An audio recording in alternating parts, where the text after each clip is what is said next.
Assalamualaikum warahmatullahi wabarakatuh.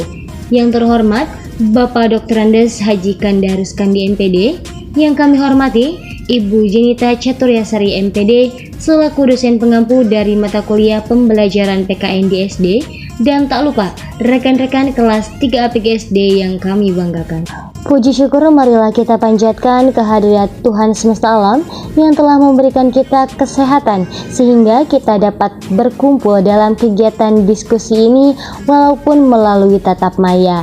Baik, izinkan saya memperkenalkan diri. Saya Farah Firdausa Muhtar dengan nomor NIM 2000055, kemudian dengan anggota kelompok Frida Febriani dengan NIM 2007704, lalu ada Kiki Fitriani dengan NIM 200326, lalu ada Kinanti Anissa Lestari dengan NIM 2005811, kemudian ada Maitsa Sajida dengan NIM 2005927, kemudian ada Milawati Ginting dengan NIM 2007966, dan yang terakhir ada Siti Nadifah Imtina dengan NIM 200241 yang akan membahas mengenai penilaian pembelajaran PKN. Baik, untuk yang pertama di sini akan dibahas mengenai konsep dasar penilaian dari PKN. Membahas mengenai penilaian merupakan bagian yang integral di dalam keseluruhan proses pembelajaran ataupun proses belajar mengajar, teman-teman. Yang mana penilaian ini merupakan suatu sistem di dalamnya.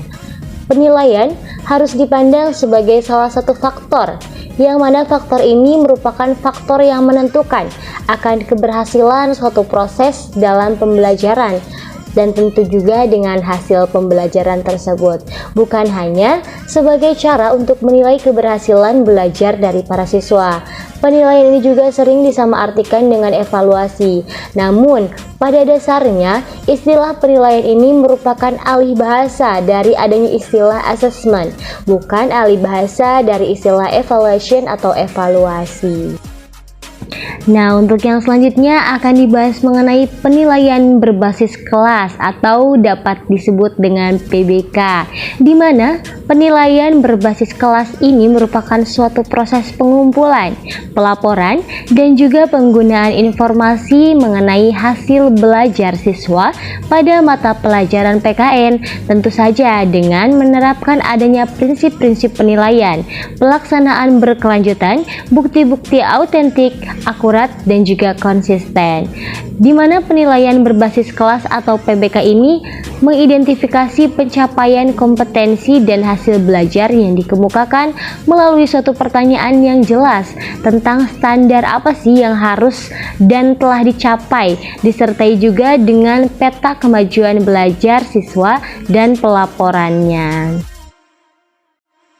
Tujuan penilaian berbasis kelas terbagi menjadi 5. Yang pertama, mengetahui kemajuan belajar siswa. PBK bertujuan sebagai informasi tentang kemajuan hasil belajar siswa secara individual dalam mencapai tujuan belajar sesuai dengan kegiatan belajar yang dilakukannya. Yang kedua, membina kegiatan belajar lebih lanjut. PBK ini dapat digunakan untuk membina kegiatan belajar lebih lanjut, baik terhadap masing-masing siswa maupun terhadap siswa seluruh kelas. Yang ketiga, mengetahui tingkat kemampuan siswa. Informasi dari penilaian berbasis kelas ini dapat digunakan oleh guru dan siswa untuk mengetahui tingkat kemampuan siswa, menetapkan tingkat kesulitan atau kemudahan untuk melaksanakan kegiatan remedial, pendalaman, dan pengayaan. Yang keempat, motivasi belajar siswa. PBK sebagai motivasi belajar siswa dengan cara memberikan informasi tentang kemajuannya dan merangsangnya untuk melakukan usaha pemantapan atau perbaikan. Yang kelima, bimbingan yang tepat bagi siswa. Informasi dari penilaian berbasis kelas bertujuan sebagai bimbingan yang tepat bagi siswa dalam memilih sekolah ataupun jabatan yang sesuai dengan keterampilan, minat, dan kemampuannya. Baik, selanjutnya saya akan menjelaskan mengenai fungsi penilaian berbasis kelas atau PBK. Nah, penilaian berbasis kelas memiliki fungsi bagi siswa dan guru. Nah, fungsi bagi siswa yaitu yang pertama, membantu mewujudkan dirinya. Maksudnya adalah dengan PBK dapat membantu siswa untuk mengubah dan mengembangkan penilaiannya dengan mengubah atau mengembangkan perilakunya menuju arah yang lebih baik. Kemudian yang kedua, mendapat kepuasan atas apa yang telah dikerjakannya. Dan fungsi PBK bagi guru yaitu yang pertama membantu menetapkan berbagai metode dan media yang relevan. Maksudnya dengan PBK, guru dapat menetapkan metode pengajar yang memadai dengan kompetensi yang dicapai pada proses pembelajaran. Dan yang terakhir, membuat pertimbangan dan keputusan administratif. Prinsip-prinsip secara umum yaitu sebagai bagian dari kurikulum berbasis kompetensi. Pelaksanaan PBK sangat dipengaruhi oleh berbagai faktor dan komponen yang ada di dalamnya. Namun demikian, guru mempunyai posisi sentral dalam menentukan keberhasilan dan kegagalan kegiatan penilaian. Untuk itu, dalam pelaksanaan penilaian harus memperhatikan prinsip-prinsip berikut. 1. Valid. PBK harus mengukur apa yang seharusnya diukur dengan menggunakan jenis tes yang terpercaya atau sahih. Artinya, adanya kesesuaian alat ukur dengan fungsi pengukuran dan sasaran pengukuran. 2. Mendidik. PBK harus memberikan sumbangan positif pada pencapaian hasil belajar siswa. 3. Berorientasi pada kompetensi. PBK harus menilai pencapaian kompetensi siswa yang meliputi seperangkat pengetahuan, sikap, keterampilan, dan nilai yang terrefleksikan dalam kebiasaan berpikir dan bertindak. 4. Adil dan objektif. PBK harus mempertimbangkan rasa keadilan dan objektivitas siswa tanpa membeda-bedakan jenis kelamin, latar belakang budaya, dan berbagai hal yang memberikan kontribusi pada pembelajaran. 5. Terbuka. PBK hendaknya dilakukan secara terbuka bagi berbagai kalangan, sehingga keputusan tentang keberhasilan siswa jelas bagi pihak-pihak yang berkepentingan. 6. Berkesinambungan. PBK harus dilakukan secara terus-menerus atau berkesinambungan dari waktu ke waktu. 7. Menyeluruh. PBK harus dilakukan secara menyeluruh yang mencakup aspek kognitif, afektif, dan psikomotorik. 8. Bermakna. PBK diharapkan mempunyai makna yang signifikan bagi semua pihak. Pelaksanaan PBK harus memegang prinsip-prinsip khusus sebagai berikut. 1. Apapun jenis penilaiannya, harus memungkinkan adanya kesempatan yang terbaik bagi siswa. 2. Setiap guru harus mampu melaksanakan prosedur PBK dan pencatatan secara tepat prestasi yang dicapai siswa. Selanjutnya kita membahas tentang acuan penilaian berbasis kelas. Dengan mengapresiasi karakteristik penilaian berbasis kelas ini dalam rumpun mata pelajaran pendidikan kewarganegaraan, acuan yang digunakan dalam penilaian hasil belajar ini ada 3, yaitu penilaian acuan patokan atau PAP, yang kedua penilaian acuan kelompok atau PAK, dan yang terakhir adalah penilaian acuan norma atau PAN. Yang pertama, kita membahas tentang penilaian acuan patokan atau PAP. Penilaian acuan patokan ini digunakan dengan asumsi bahwa yang pertama, keragaman kemampuan siswa hendaknya dapat dikurangi. Karena hal ini berarti seorang guru harus dapat memacu siswa yang berprestasi dan membantu siswa yang lemah. Yang kedua, siswa memiliki motivasi yang kuat untuk belajar, sehingga ada perbedaan kemampuan antara sebelum dan sesudah belajar. Yang ketiga, guru dalam mengembangkan perkembangan menyaji materi dan metode yang sesuai dengan kemampuan siswa. Apabila ketiga asumsi ini berjalan sebagaimana yang diharapkan, sebagian besar siswa seharusnya mendapatkan nilai yang baik, sedangkan sebagian kecil yang lainnya memiliki nilai kurang atau jelek. Yang kedua, kita membahas tentang penilaian acuan kelompok atau PAK.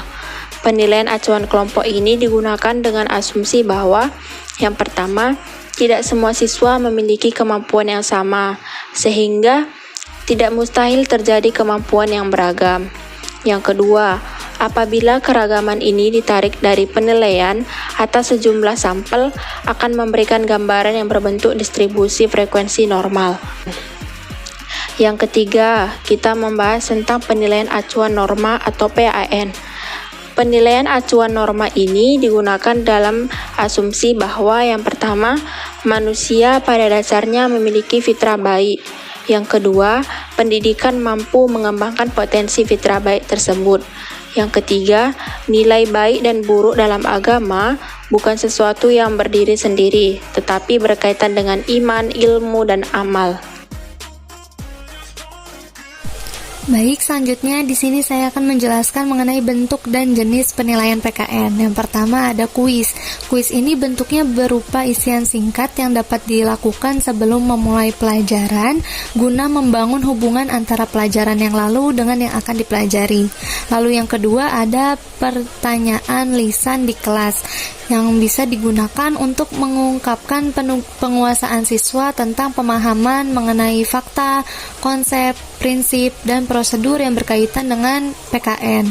Lalu yang ketiga ada ulangan harian yang dilakukan secara periodik pada akhir pengembangan kompetensi untuk mengungkap penguasaan kognitif siswa.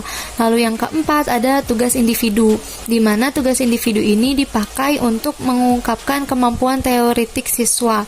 Lalu yang kelima ada tugas kelompok yang digunakan untuk menilai kemampuan kelompok dalam upaya pemecahan masalah. Lalu yang keenam ada ulangan semester yang digunakan untuk menilai penguasaan kompetensi pada akhir program semester. Lalu yang ketujuh ada ulangan kenaikan yang digunakan untuk mengetahui ketuntasan siswa dalam menguasai materi PKN atau bidang studi lain di satu tahun ajaran. Lalu yang terakhir ada responsif atau ujian praktek yang digunakan untuk mata pelajaran yang ada kegiatan prakteknya. Di sini saya akan menjelaskan mengenai jenis penilaian berbentuk tes, yaitu ada tes tulis dan tes lisan. Nah, untuk tes tulis sendiri terdiri dari tes objektif dan tes esai. Nah, tes tertulis digunakan untuk mengungkapkan penguasaan siswa dalam aspek ranah kognitif, mulai dari jenjang pengetahuan, pemahaman, penerapan, analisis, hingga evaluasi. Tes objektif ini berupa tes benar salah, pilihan ganda, menjodohkan, melengkapi, dan jawaban singkat. Lalu yang selanjutnya ada jenis penilaian berbentuk tes esai. Nah, merupakan tes tulis yang meminta siswanya untuk memberikan jawaban berupa uraian. Bentuknya ini terdiri dari esai bebas dan ataupun esai terbatas. Nah, untuk esai bebas ini peserta didik diberi kesempatan untuk menjawab soal dengan seluas-luasnya. Nah, jawaban dan argumennya itu tidak dibatasi, asalkan jawabannya tidak keluar atau tidak menyimpang dari materi soal yang ditanyakan, dan jawabannya itu bersifat logis. Lalu ada esai terbatas. Nah, tes bentuk esai yang butir soalnya memberikan batasan kepada peserta didik dalam menjawabnya. Baik, terima kasih. Sekian yang dapat kelompok kami sampaikan. Kurang dan lebihnya kami mohon maafnya sebesar-besarnya. Terima kasih. Wassalamualaikum warahmatullahi wabarakatuh.